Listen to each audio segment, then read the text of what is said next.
الله تعالى أردنا اللقادنا ينوى تركوبا وعيما لبض قيبوض إن شاء الله تعالى مركا مقالة وحلنا هي لقى فايديستو عين فتحة عين فتحة طبيعة كفتحة طبيعة بابنسات تاتوكي شير waa mid ka mid ah goobaha waxbarashada ee maraakiista Anwar al-Qur'aan gaar ahaan xarunta barbaarinta oo ku taala xaafadda Sheekh Cali Jawhar ee magaalada Boorama agagaarka Safari Hotel xubno ka mid ah ardayda ayaa soo bandhigay cilmiga la baro qayb ka mid ah iyagoona arday kastaaba mid u akhrinaya cashirka isla markaana ardayda kale ay kaga daba celinayaan waxaanay ku soo bandhigeen galaashadooda magacaygu waa Maysa Maxamed Abdi waxaan yahay fasalka saddexaad waxaan akhrinayaa Hindiyaad ta fatxata ba kasra bi tabi ayn fatxa tabi'a ka fatxaka ta wa tabi'aka wa fatxa wa qa fatxa qa wa qa ayn fatxa wa qa fa fatxa fa wa fatxa wa fa wa ح كسر ح فواحي لام فتحة لا فواحي لا مقاعيق مستقيم جمال عبد الله وحن دكتا فصل كستحات وحن آخرنا هيكات با كسر بي طبي عين فتحة عين فتحة طبيعة كفتحة طبيعة وفتحة وفتحة وقا عين فتحة وقع magacaygu waa Safaad Qaadir Muuse waxaan dhigtaa fasalka saddexaad Soomaali baan qorayaa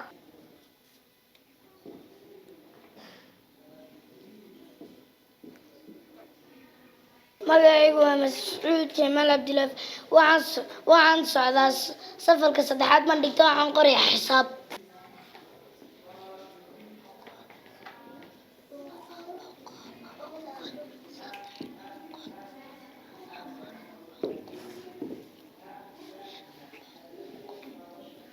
حديث النية قال رسول الله صلى الله عليه وسلم إنما الأعمال بالنيات يعني استدق من يسرح بان النية حديث الصدق قال رسول الله صلى الله عليه وسلم عليكم بالصدق استدق شيء رونت كشاكي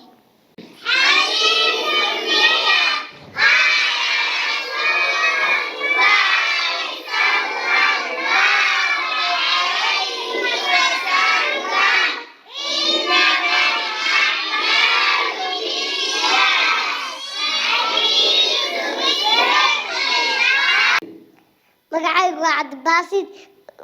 fasalka koowaad baan dhigtaa Cabdibaasid Cabdilaahi Cabdisaaq Sheekh Macalin Xasan Cabdilaahi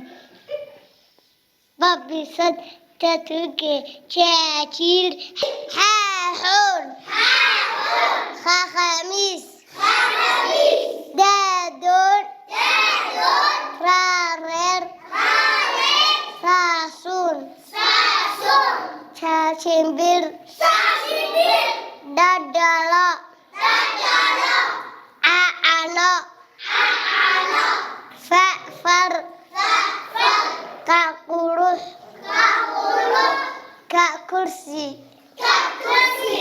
la lindaran maamo ha hooyo yayaxaas magacayga Ammaan Cabdikariim Xuseen Faarax baan dhahaa galaaska koobaad baan dhigtaa af Soomaali baan akhrinaya ka daba akhriya babinsat tatuke jir ha xun khamis daadoon raareer saasuun شاشمبر Sheekh Cabdiraxmaan Ibraahim Jibriil oo ka mid ah maamulka guud ee maraakiista Anwaar al-Qur'aan ayaa ka warbixinaya tayada aqooneed ee taala xarunta barbaarinta Anwaar al-Qur'aan. sidoo kale waxa uu sheegay inay qaadanayaan fasallo cusub isla markaana ardayda ay qaadanayaan ay koobnaan doonto, isagoona waalidiinta ku wargeliyay inay ka faa'iideystaan jaaniska oo ay ka soo gaaraan isdiiwaangelinta oo ka socota xarunta. maraakiska Anwaar al-Qur'aan wuxuu u qaybsamaa laba qaybood, qaybta barbaarinta carruurta iyo qaybta taxfiidka. qaybta barbaarinta carruurta waxay leedahay 3 galaas ayay leedahay. labada qayboodba waxay ku wada yaalaan xaafadda Sheekh Cali ayay ku yaalaan. manhajka barbaarinta lagu dhigo waa manhaj qayima oo aad ay culimadu uga fikireen oo loo diyaar gareeyay in jiil cusub lagu soo saaro ardayda yaryar ee da'doodu ka yar tahay 6 sano ilaa 3 sano ilaa 4 sano in loogu dhigo, iyagoo laga dhisayo akhriskii iyo qoraalkii, xisaabtii bilowga asaasiyaadkii, Soomaaliga asaasiyaadka bilowga in loogu dhigi doono insha Allah taala. manhaj aad loo tayeeyay oo loo diyaar gareeyay ayaa loogu diyaariyay halka. qaybta kale ee taxfiidka iyadana sidaas leeg waxay u qaybsantaa laba qaybood, qaybtii quraanka iyo qaybtii akhriska iyo qoraalka looga dhisay ardayga. sidoo kale waxaan iclaamin doonaa insha Allah taala in markaska uu qaadan doono galaasyo cusub iyo fusuul cusub inuu qaadan doono. fusuushaas cusub waxay ka kooban yihiin qaybtii barbaarinta iyo qaybtii kale ee waxa weeye taxfiidka iyo qayb hadda aan soo kordhino dadka waaweyn dumarkii gelinka dambe bacda al-casr insha Allah taala iyagana loo bilaabi doono. marka magaalada waxaan ugu bishaareynaa in ay ka faa'iideystaan hawsha loo soo kordhiyay insha Allah taala. ardayduna la qaadanayna waa tiro kooban oo cayiman labada qaybood insha Allah taala. marka magaalada waxaan leenahay laga faa'iideysto arday far badan oo waxa jirta muddo kooban lagu soo saaray manhaj tayeysan iyo waqti tayeysan loogu sameeyay insha Allah taala. warbaahinta Cishqi TV Boorama.